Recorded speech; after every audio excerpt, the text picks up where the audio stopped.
Assalamualaikum warahmatullahi wabarakatuh. Selamat pagi anak-anak. Marilah kita awali belajar hari ini dengan membaca doa sebelum belajar. A'udzu billahi minasy syaithanir rajim. Bismillahirrahmanirrahim.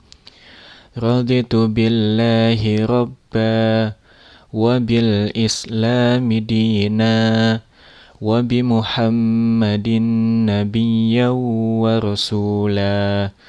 Rabbi zidni ilma warzuqni fahma. Amin ya rabbal alamin.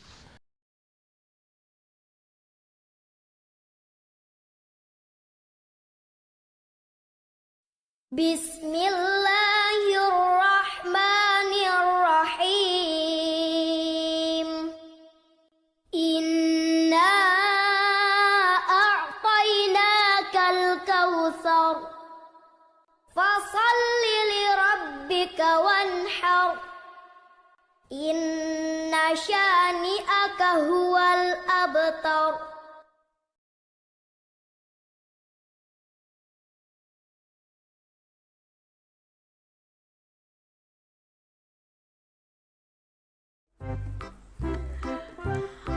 Beni, coba lihat jam dinding di rumah, Nak, kata ibu. Ya, Bu. Wah, jarumnya berhenti bergerak, Bu, kata Beni. Kalau begitu, apa yang harus dilakukan? Tanya ibu. Beni harus mengganti baterai dengan yang baru, Bu, jawab Beni. Maukah Beni mengganti baterainya? Tanya ibu. Mau, Bu. Lalu di sini Beni naik di atas tangga adik-adik. Hati-hati ya Nak, pesan ibu Beni. Ya Bu, namun saat menjangkau jam dinding, Beni kurang hati-hati dan jamnya jatuh adik-adik. Lalu ibu berkata, wah jamnya retak. Beni meminta maaf.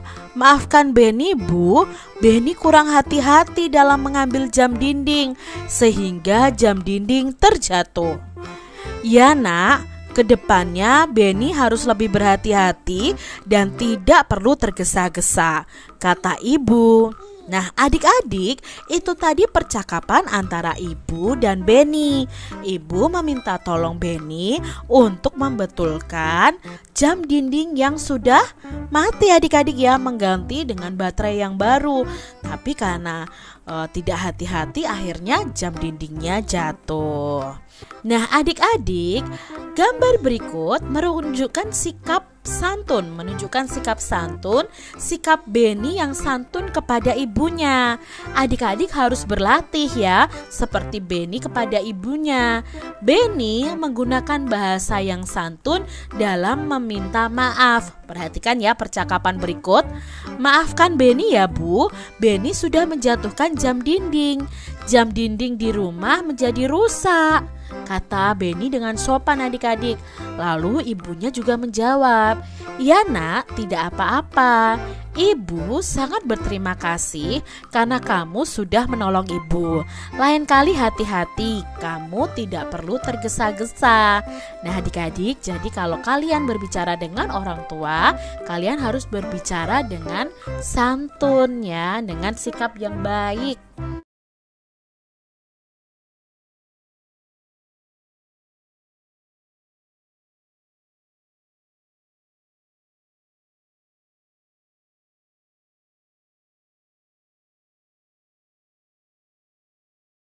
Nah adik-adik, Beni teringat tugas dari gurunya.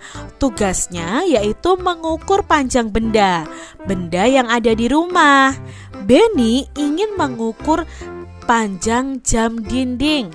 Berapakah panjang jam dinding ini? Nah, sebutkan alat yang digunakan untuk mengukurnya. Nah, Beni akan mengukur jam dinding menggunakan yang namanya penggaris atau mistar adik-adik ya. Nama lain dari penggaris itu adalah mistar. Alat yang digunakan adalah penggaris. Penggaris disebut juga dengan mistar. Pernahkah adik-adik menggunakan penggaris? Nah, di sini ada percakapan antara Beni dan Ibu. Bu, apakah nama satuan pada penggaris? Beni lupa nama satuannya. Kata Beni, satuan ukuran pada penggaris adalah sentimeter.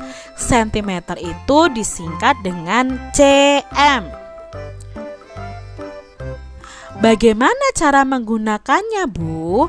Cara menggunakannya adalah sebagai berikut. Ukur benda dimulai dari angka 0. Nah, nanti kalau kalian mempunyai penggaris, ukur dari angka 0. Angka 0 pada penggaris harus lurus dengan pangkal bendanya atau ujung bendanya. Baru kita lihat dari panjang benda tersebut. Terima kasih, Bu, kata Beni. Kamu sudah dapat mengukur panjang benda di sekitar kalian ya adik-adik. Perhatikan gambar berikut. Pilihlah benda yang dapat diukur dengan penggaris, lalu beri tanda centang. Yang pertama adalah kotak tisu. Otomatis kotak tisu ini bisa diukur dengan penggaris. Lalu ada pintu adik-adik. Nah, pintu ini seharusnya diukurnya dengan roll meter ya. Lalu yang ketiga ada meja. Nah, meja itu bisa diukur dengan penggaris juga. Lalu ada tangga. Nah, tangga ini diukurnya seharusnya memakai roll meter. Ada figura foto.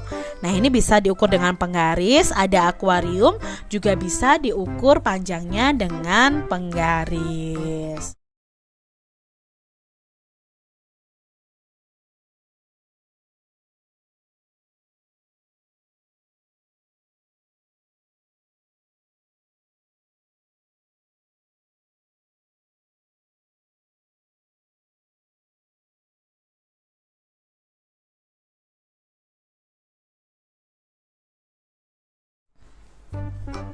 Ayo adik-adik kita belajar bernyanyi lagu Pelangi-Pelangi.